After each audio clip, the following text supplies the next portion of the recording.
নমস্কার বন্ধুরা, Swapna kitchen family ব্লগে তোমাদের সবাইকে স্বাগত জানাই। বন্ধুরা, তোমরা কেমন আছো? আশা করি তোমরা ভালো আছো। আমিও খুব ভালো আছি। সকাল থেকেই ব্লগটা শুরু করে ফেললাম। আর এখানে দেখো মিঠাই, আমি এলাম, এসে দেখছি একটা কাঁথা পেতে আর একটা কাঁথা চাপা দিয়ে শুয়ে আছে। তো আমি ডাকছি, সাড়া দেবে না। মানে ও বলতে চাইছে যে ও ঘুমিয়ে পড়েছে, আমি ডাকছি, ও শুনতে পাচ্ছে না। ওই যে আবার একবার করে আমার দিকে দেখছে, আর আবার আমি যাই ওর কাছে যাচ্ছি, আবার চোখটা বন্ধ করে ফেলছে। তো সকালে কাজকর্ম সব হয়ে গেছে, তো এখন চলে এসেছি ওপরেতে। তো এই যে মিঠাই, আমি যাই একটু বাইরের দিকে বেরিয়ে এলাম না, আর তক্ষুনি অমনি উঠে দেখতে এসেছে যে আমি চলে গেলাম না, ওপরেতেই আছি। আর এক বালতি জামা কাপড় কেচে নিয়ে এসেছি, আর নিয়ে আসা মাত্রই দেখতে পাচ্ছ বৃষ্টি একেবারে শুরু হয়ে গেছে। যখন ওপরে এলাম তখন কিন্তু রোদ্দুর অনেক ছিল। আর যাই বালতিটা রেখেছি, এবার শুকোতে দেবো, আবার ঝমঝম করে বৃষ্টি চলে এসেছে। এই করে না সারাদিন এই জামা কাপড়ের পেছনেই সময়টা কেটে যাচ্ছে। একবার তুলতে যাচ্ছি, একবার শুকোতে দিতে যাচ্ছি, এই করে করে না একেবারে বিরক্ত হয়ে যাচ্ছি। আর ভালো লাগে না, মানে কি বলবো, একবার ঘন্টা দুয়েক রোদ্দুর থাকলে না একভাবে জামা কাপড়টা শুকিয়ে যায়, আর এরকম করে তোলা আবার শুকোতে দেয়া ভালোই লাগে না। তো যাই হোক, বর্ষাটা তো এইভাবেই কাটাতে হবে। আর এখন আজকে একটু বেলা হয়ে গেছে, তাই সেইভাবে জলখাবার কিছু বানাতে পারিনি।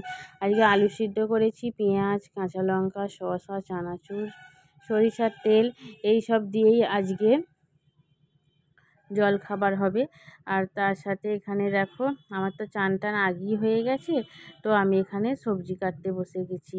তো কি সবজি কাটা হচ্ছে তা সবই, কি কি রান্না হবে সবই তোমাদের সাথে আমি শেয়ার করব।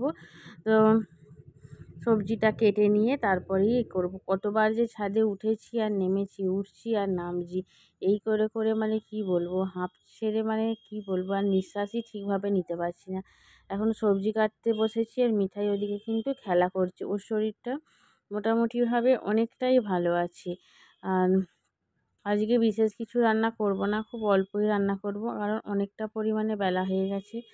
তো ছাদে যা আসা করতে করতেই এরকম ধারা অবস্থা হয়েছে। আর আর সবজি কাটা আমার হয়ে গেছে, আর এখন এবার রান্নাও চাপিয়ে দেব। আর মিঠাই কি করছে সেটাও তোমাদের ঘরে দেখাবো। তো দেখো, বৃষ্টি আবারও চালু হয়ে গেল। সবজিটা কেটে উঠেছি, আবার দেখছি বৃষ্টি চালু। আবারও একবার ছাদে গেলাম, সেখান থেকে সমস্ত জামা কাপড় তুলে নিয়ে এসে এবার ভিতরে দিয়ে দিয়েছি শুকোতে। আর ভাবছি আর দেবো না ছাদে, কতবার ওঠানামা করব, কাজেরও ক্ষতি হয়ে যাচ্ছে, অনেকটা টাইমও চলে যাচ্ছে। তো এখানে রান্না চাপিয়ে দিয়েছি, তরকারি হচ্ছে আজকে ফুলকপি আলুর তরকারি। বেশ অনেকক্ষণই রান্না চাপিয়েছি, অনেকগুলো রান্না আমার হয়েও গেছে। তো কী কী রান্না করেছি দেখো, এখানে ফুলকপি আলুর তরকারি করেছি, আর তার সাথে এখানে করলা ভাজা হয়েছে, ডাল হয়েছে, মুসুরির ডাল, আর তার সাথে হয়েছে ডিম ভাজা। আর কি হয়েছে সেটাও দেখাচ্ছি। তো ডিম ভাজা হয়েছে, ডিমটা অনেক দিনই বেশ হয়নি, আর একটা মাছ ছিল ভিজে, সেটাও ভেজে নিলাম। তো এই হচ্ছে আমাদের দুপুরের খাবার। তো দুপুর গড়িয়ে সন্ধে হয়ে গেছে, একটু লাল চা বসিয়ে দিয়েছি। সবাইরই গলা মোটামুটিভাবে ব্যথা হয়ে রয়েছে, আর আমি না, তোমার দাদা ভাই না থাকলে লাল চাই বেশি মানে করি, খুব কম দুধ চা করি। এখানে মিঠাই বসে পড়েছে বই নিয়ে, অনেকটা পড়াও হয়ে গেছে, আর অল্প আমি একটু লিখিয়ে দেবো তাহলেই হয়ে যাবে। ন্যাড়া হয়ে কিন্তু মিঠাইকে ভালোই লাগছে, খারাপ লাগেনি। অনেককে কিন্তু ন্যাড়া হলে খারাপ লাগে দেখতে, কিন্তু মিঠাইকে ন্যাড়া হয়ে খুবই ভালো লাগছে। আর খালি বলছে আমি কি করে চুল বাঁধবো, আমার চুলগুলো কোথায় গেল, এইসবই ওর খালি কথা। আর আয়না দিয়ে বারবার দেখতে যাচ্ছে যে চুলটা ওর হলো কি না।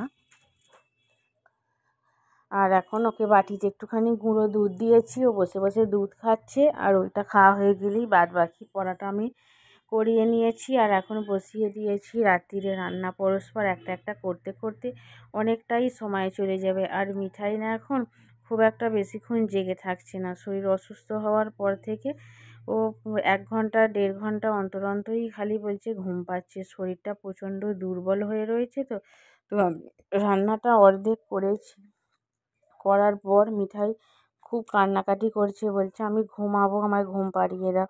তো ওকে হালকা করে কিছু খাইয়ে দিলাম, খাইয়ে দেওয়ার পর ঘুমিয়ে পড়েছে। কারণ আগের দিনে না সন্ধেবেলা একটুখানি খেয়ে আর তারপরে ঘুমিয়ে পড়েছিল, আর তারপরে সারা রাত ওঠেওনি আর খাওয়াও হয়নি। তো সেই জন্য আজকে কী করলাম, যাই হোক করে খেলা করে ওর সাথে গল্প করে 9:30 পর্যন্ত জাগিয়ে রেখেছিলাম, তারপরে খাইয়ে দিয়ে আর ঘুম পাড়িয়ে দিলাম।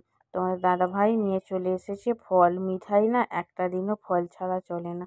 রোজেরই ওকে যা হোক না যা হোক কিছু ফল, ও যে মানে 11টা 11:30 12টা বাজবে তখনই ফল খোঁজে যে আমি কি খাবো, তা নাহলে চান করার পর।